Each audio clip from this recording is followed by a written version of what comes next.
Everest is only 10% taller than these.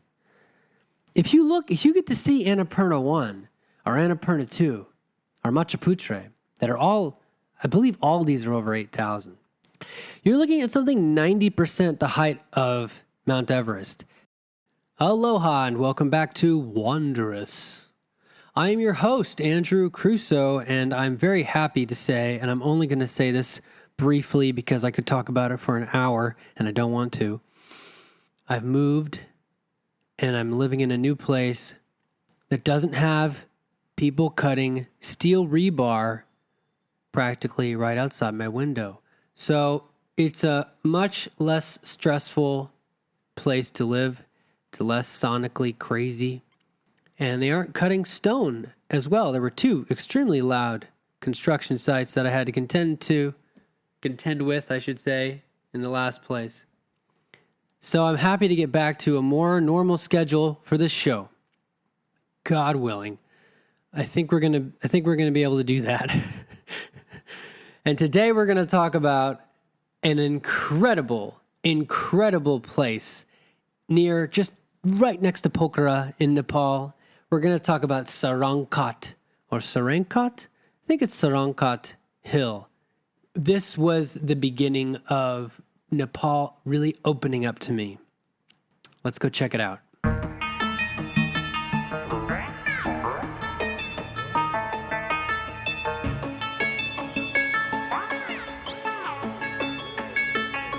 So at this point, just to recap a little bit, I had been in the beautiful city of Pokhara, the second largest city in Nepal, on the west side of the country. I'd been there for a little over a week.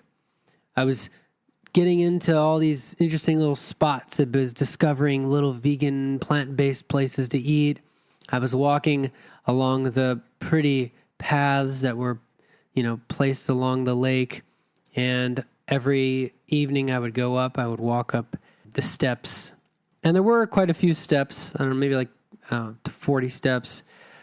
But it was worth it because I had a view of Fava Lake from my room, which turned out to be, when you convert the money, Nepali rupees, it was about $4 per night, which is still the best deal I've ever had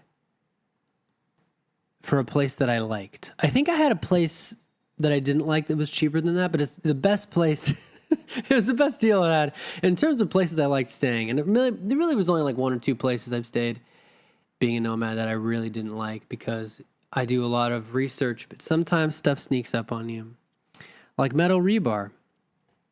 Just sneaking up on you. Construction zones sneaking up on you. So I have prepared some photos that have jogged my memory for today.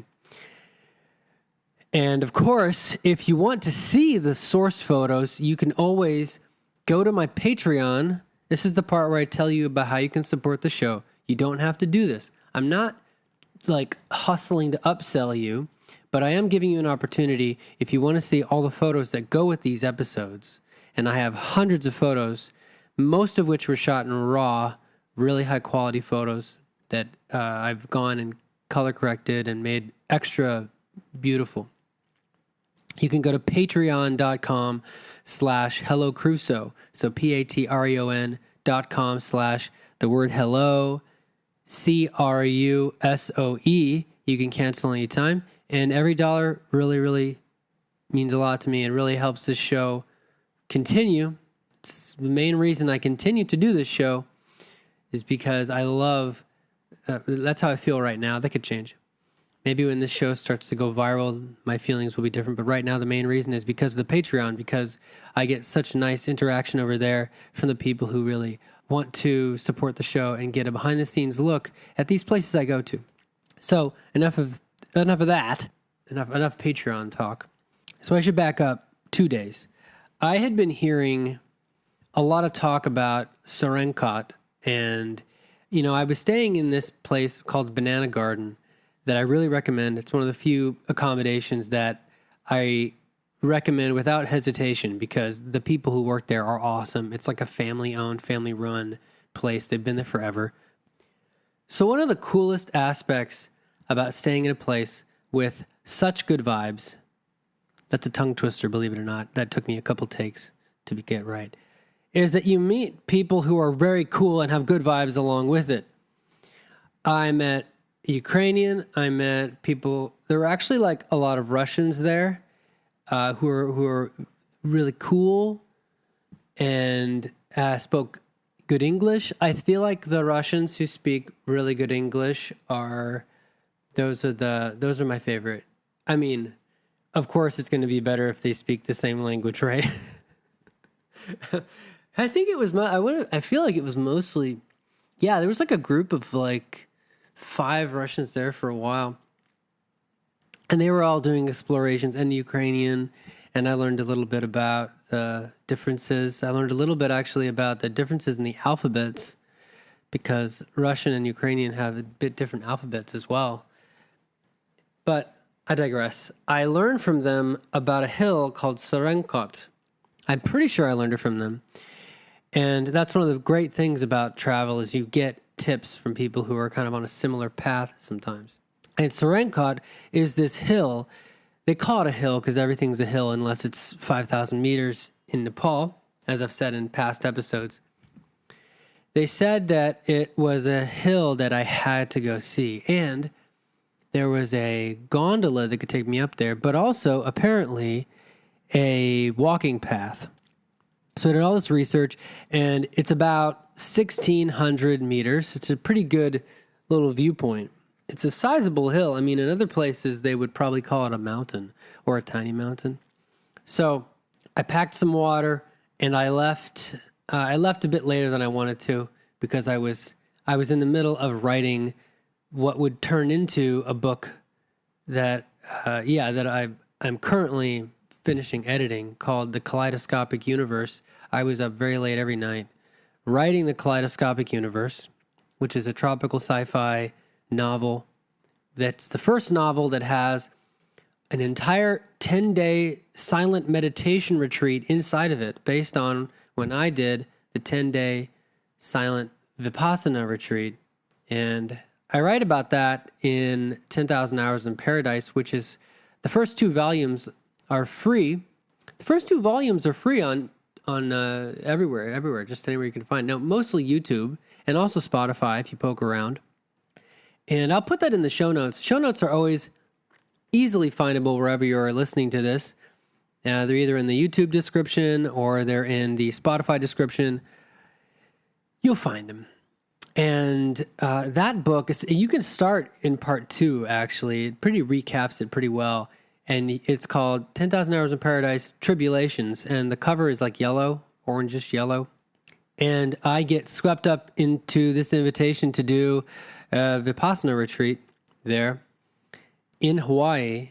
And I talk about I relived a car accident in the middle of meditation that I was in. I had some very intense experiences and some very beautiful experiences sitting in silence. I know it kind of sounds boring, like, oh, there's this guy, he's going to sit in a meditation hall and he's going to sit in silence. Like, how do you even write a book about that? And that was actually my fear when I started writing it. I'm like, how am I going to even do this? Is this going to be interesting? And it turned out to be quite interesting, and I won't spoil some of the surprises. I will spoil one thing. We saw a UFO, pretty wild UFO. And I like writing about these internal journeys, of course, right? These internal going within type of journeys. And there was definitely an aspect of that being in Nepal. So I was writing this book like every night, and I was actually writing it. I think I mentioned this 2 episodes ago. I took there was an end table, like a long end table near the window, and when I would write, I'd put it on top of the bed. It was perfect. It was the perfect height. So I would sit cross-legged on the bed, have my MacBook on it. That was before they moved me. They eventually moved me to another room when it became available. But the first room I was in, I feel like I was there for like at least 3 weeks, maybe a month. Yeah. And I would just write every night. And I liked to write really, really late. I don't know what it was. Just the quiet vibe helped me for some reason. So I was staying up too late. This is my point, I was staying up too late. And I got walking to Sarangkot at like 1 in the afternoon, which is fine. And it worked out for the best. And you'll see why in a minute. So I start hiking and I go around this, I follow the normal lakeside road and I go around this hill and then I find myself in this new area and I'm in the village of Sarangkot, which is pretty small, and I keep heading up and Google Maps is pretty useful. I have a video of this too that I'll put in the show notes. I cut together a little YouTube short, and if you like that, please feel free to like that video. It helps with the algorithm. And I ran into cows, and it was very cute, and it's very funny. And I was pretty excited to go up here because I heard that people launch paragliders off of it too. I have some cool photos, I'm looking at one right now, of all these paragliders coming from that side. So there's sort of like a ridge, and you can't really see Sarangkot clearly from lakeside. You can't really see it clearly. There's other hills in the way. But I would watch, many days I would see these paragliders, their big wings, just tandem with an instructor gliding over the lake. And I was very intrigued by this, and I wanted to know, and I found out they're launching from Sarangkot, which is considered one of the best places to paraglide in the world, actually. Turns out.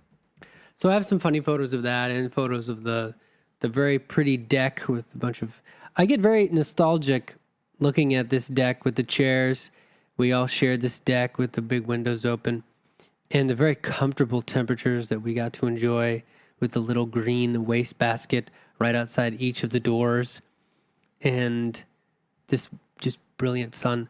So I made my way, and there's a couple of pictures I came across when jogging my memory that I didn't remember taking, which I guess is reasonable since it's been about 3 years. But I made my way up this incline and was sort of gradually enveloped into the forest. There's a very pretty photo of my view once I got past the Gondola station, which was pretty funny, which was incredibly overpriced. I think it was like, I want to say it was like $25 to go to the top, which maybe that's a normal price for a gondola, but it takes like 10 minutes. It's like, I would rather get there on my own 2 feet. That was my attitude at the time. And I'm glad it was because I got such pretty vistas. Obviously, the higher I got, the more pretty it got. I have a photo of this little sign that was, I think it was hand-painted, "Way to Sarangkot," with a bit of Nepali in Devanagari text written under it. Very green. But you get to a point where you get to a plateau. After about, I feel like it only took me about 90 minutes. It didn't take that long to go. I timed myself, actually, to go from my door where I was staying on Lakeside Pokhara to a really good vista. I turned back around and you have this wonderful overview effect where you can see all of Lakeside. You can see the big, the big Ferris wheel type thing. You can see Sarangkot village, and you can see Fava Lake. Well, I would get a much better view later. One of the cool moments actually was where the trees parted. There was an opening, and there was a cable, and the the gondola just went right over my head. Not too far, like 3 meters over my head. So I have a cool photo of the gondola cables going right over me. There were a couple tracks, one going up, one going down. But my favorite thing about this photo actually is you can see the really funny layout of Sarangkot village. You can see that it's really sporadic and doesn't have like, I don't know, it just has really chaotic road structure. I don't think they have zoning. That's my guess. But it's all very green and verdant, and you can see the lovely blue. The top third of the photo is just Fava Lake. You can see in the island in the middle, which I've mentioned, it has a little temple on it.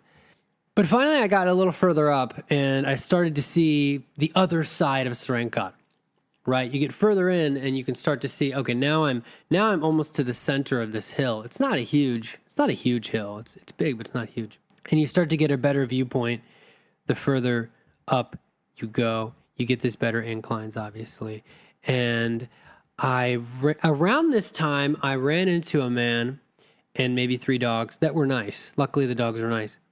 I ran into a man who was like, "Hey, what are you doing up here? You want me to show you what's?" And he lived up there. And I found out that there are a fair amount of houses just because there's a kind of a road. There are some roads I ran into that do kind of lead up and around, but there are several families that live on Sarangkot. And I wish I'd been a little bit more brave about taking photos of just like what it looked like, like a house from a distance, because I don't think there's any shame. I don't think there's any problem in that. I don't have any photos of the houses, unfortunately. There were a couple, pretty small, you'd imagine. But he and I'm like, well, yeah, you can come with me. I mean, I think I know where to go. And we also met with a dog, a small white, little terrier type thing that followed us. This cute little white dog, which was very friendly, but just followed me wherever I went. Go figure. And we get to the main vista. We get to the main lookout point, and the guy explains to me that, that to the left is Annapurna number 1. To the left, to the right of that is Machaputre.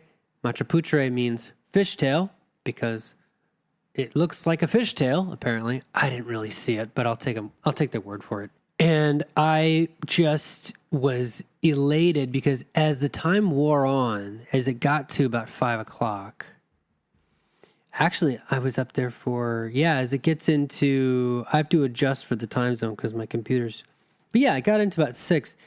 These beautiful mango colors from the sunset hit Machaputre and Annapurna 1 and 2. And I zoomed in as far as my camera could go, which was 4 times zoom. Focal length was 18. Here we go. 100. Focal length on 35 millimeter film would be 100 millimeters. So I was zoomed in a decent amount. Pretty good for a little compact waterproof camera that shoots in RAW. I'll tell you, I was so happy. I was very happy today that I shot all these in RAW because I was able to bring up so much more detail. At the time, I didn't have an iPhone that could shoot in RAW, so I had to shoot with this. And, well, technically, I mean, there's like one app that'll shoot in RAW in an old iPhone 8, which is what I had at the time. But it doesn't do a very good job. It's kind of a mess. So I shot everything with my Olympus TG6, which should be a sponsor, maybe someday, because I really like the tough cameras that they make. They're called TG, stands for tough. TG6 is a great camera, and I shot everything in RAW, and I was able to bring out so much detail in the bright spots because there were clouds. I mean, all the peaks I was looking at were over 8,000 meters. And that's the cool thing is you look at these and you're like, oh, well, where's Everest? Well, Everest is real far away. Everest is on the far east side of Nepal. Everest is probably, I don't even know, 500 kilometers east, hundreds of miles, hundreds of kilometers east. Not the right part of Nepal for that. But the thing they don't tell you, what these fat cats don't want you to know, is that Annapurna 1 is over 8,000 meters tall. Sagarmatha, or Everest, the locals call it Sagarmatha. Mount Everest is 8,848 meters tall. Give or take 5 meters, but that's the height. Everest is only 10% taller than these. If you get to see Annapurna 1 or Annapurna 2 or Machaputre, that are all, I believe all these are over 8,000. You're looking at something 90% the height of Mount Everest. And you can have a different feeling about it, but my feeling about it was good enough for me. This is amazing. That's tall enough for me. I'm seeing something that's 90% the tallest thing in the world. I'm good.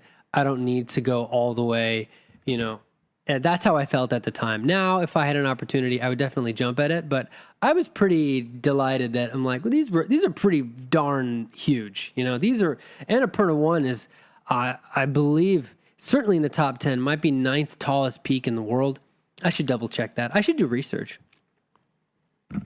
When the Patreon gets to 100 supporters, I will do research. I'm joking. I've done a lot of research for other episodes of the show, but since I've just moved and I'm fairly stretched thin this week, I still wanted to get this episode out to you. There you go. 10th tallest mountain in the world, Annapurna 1 is 8,091 meters. I apologize for the fact delay. So the night was creeping in, right? The sun was setting, and I was like, I should probably start getting back down. But before that, I asked him if he could take a couple pictures of me, and we got a couple funny photos. The dog is in one of the photos. I asked him the name of the dog, and her name was Lucy. I think the dog might have been his. Either that or it was some neighborhood dog. But I'm happy to have these. There's a couple pretty funny little moments that people who support the show will get.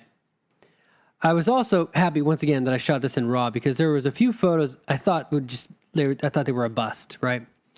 Thought they were a bust. There's one that's a very cool sort of magenta-ish.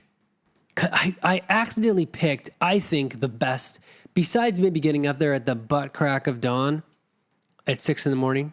I actually think that the light probably hits these better at sunset than sunrise. I could be wrong, but just based on where the sun is, maybe someday I'll do sunrise and we'll go back there and do sunrise. But sunset was just gorgeous, and the peaks just came alive. They came alive.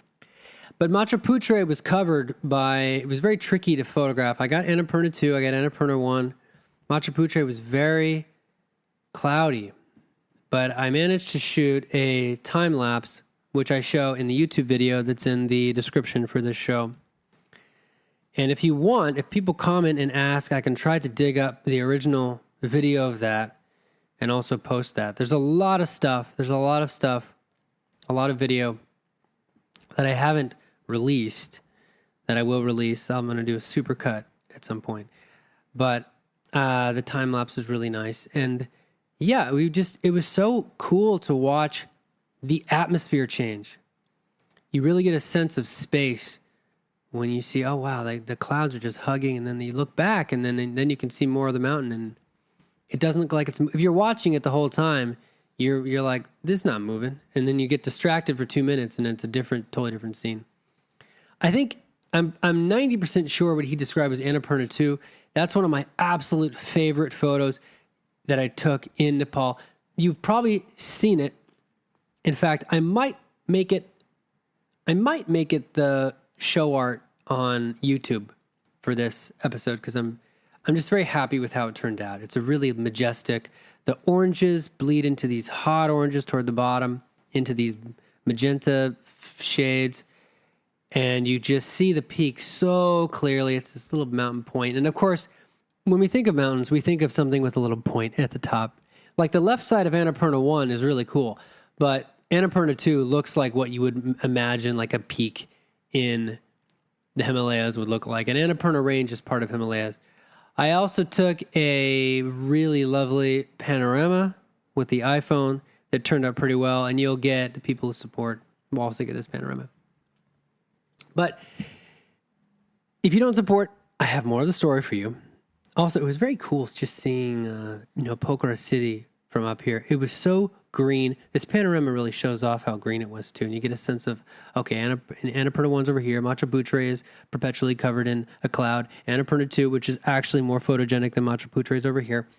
And then you have, apparently you can see Manaslu, which is way, way, way east. Another peak. You can see that way on the right, but I'm not sure which one it is. You'll get a sense. And there, again, these peaks are on fire. The lower hills are all covered in like this dark blue mist, but the best peaks were just, the angle was perfect. And besides the cloud in front of Machu Picchu, the sky was super clear. So I'll be thankful about that. I have gratitude for that. So I said, hey, to this guy, I got to start going back down. I got to walk down. I got an hour and a half walk, dude. So, it's nice meeting you. And he basically said, no, a tiger will kill you. Not really, but kind of. He was very insistent. He was like, no, I don't think you should do it. I realized later that I think part of it was he wanted, this sounds terrible. I had a feeling that part of it was he really wanted to make, I could be wrong, but I got the feeling he really wanted to make a bit of money, and he saw like, hey, I can take you down, and because I think this happens a lot up there. So I also think I didn't know what to think, basically. And a lot of the people up there, they don't, they're not making a bunch of money, obviously. So I was like, okay.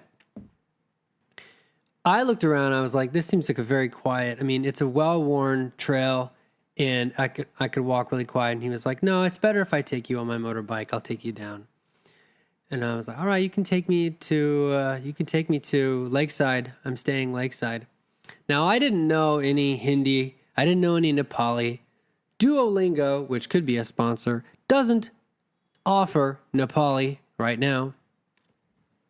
There's a lot of overlap with Hindi, but there are some differences.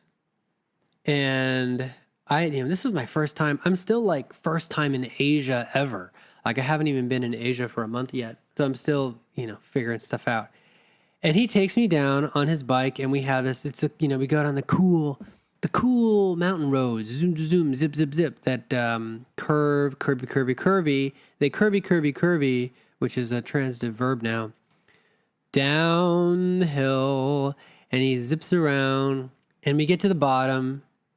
He drops me off. He didn't actually take me all the way to Lakeside. I was trying to guide him, and it was there were parts of it that felt vaguely haunted. Like there were these little, honestly, there were parts that felt like weirdly, vaguely haunted. There were these little patches of buildings, like bits of I don't know. It was actually just one place that felt vaguely haunted on our route back down to the normal part of the city. And he dropped me off near the grocery store that I would go to. It wasn't Bad Batani. It was this other one that had that all the good stuff was in the basement, which was funny. And if you go there, you'll know. If you go to Pokhara, you'll know. Near Lakeside, there's one that has a lot of green signage. And it's pretty good. They have honey and like noodles, and they actually have fruit too, which is not always the case. They'll have like apples and stuff. And the prices are reasonable. But I forgot to tell you, when I was waiting for him to come back, because he was like, oh, I'll go get my bike. I did take my final photo in this photo shoot is the last little bits of light. And you can see this, this dirt trail I'm standing on, and you can see all the little lights. The hillside is, occasionally dot of these people who just live, have little properties on the hill and have these little hidden spots and have little bike trails. And I'm sure you could spend a lot of time exploring Sarangkot. There's certainly a lot of things I didn't see, but you also have to be respectful and careful, because I imagine there's quite a bit of private property up there. So he drops me off, and I give him some money, and I actually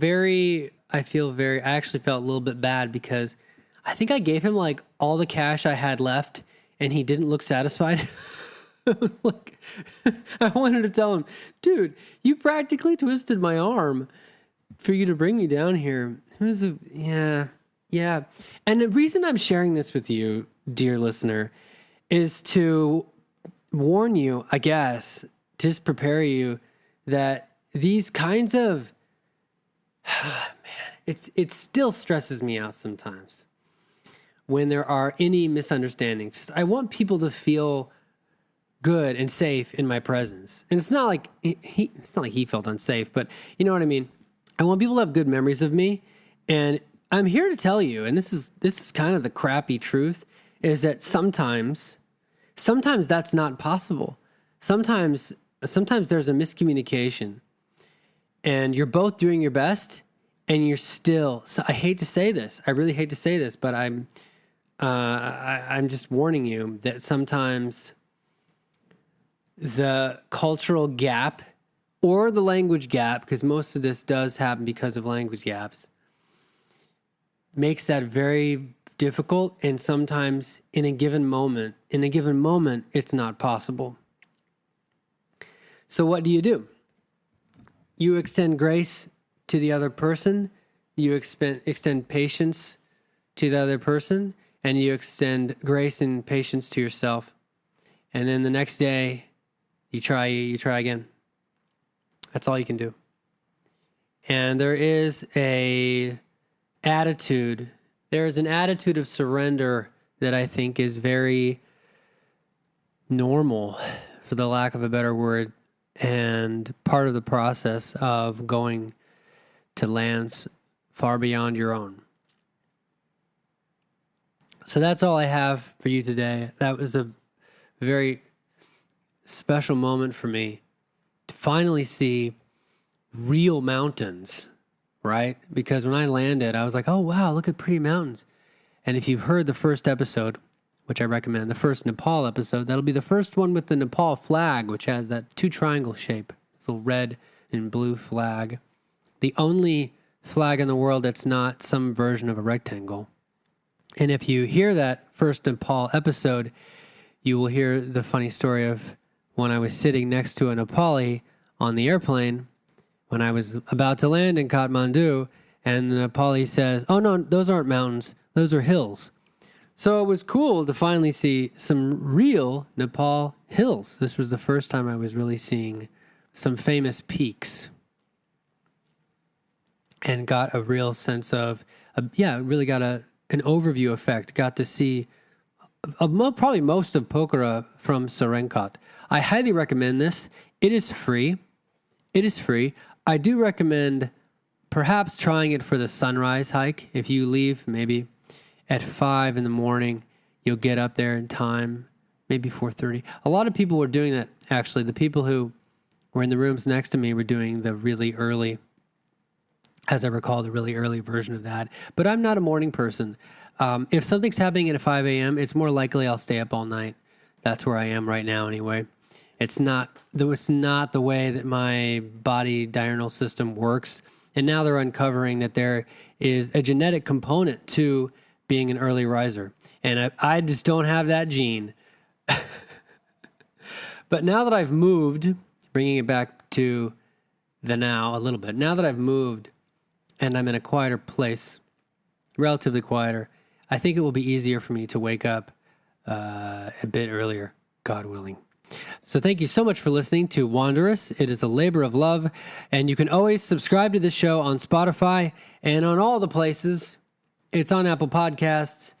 Google Podcasts used to be a thing. Remember that? No, me neither. It existed. Don't worry.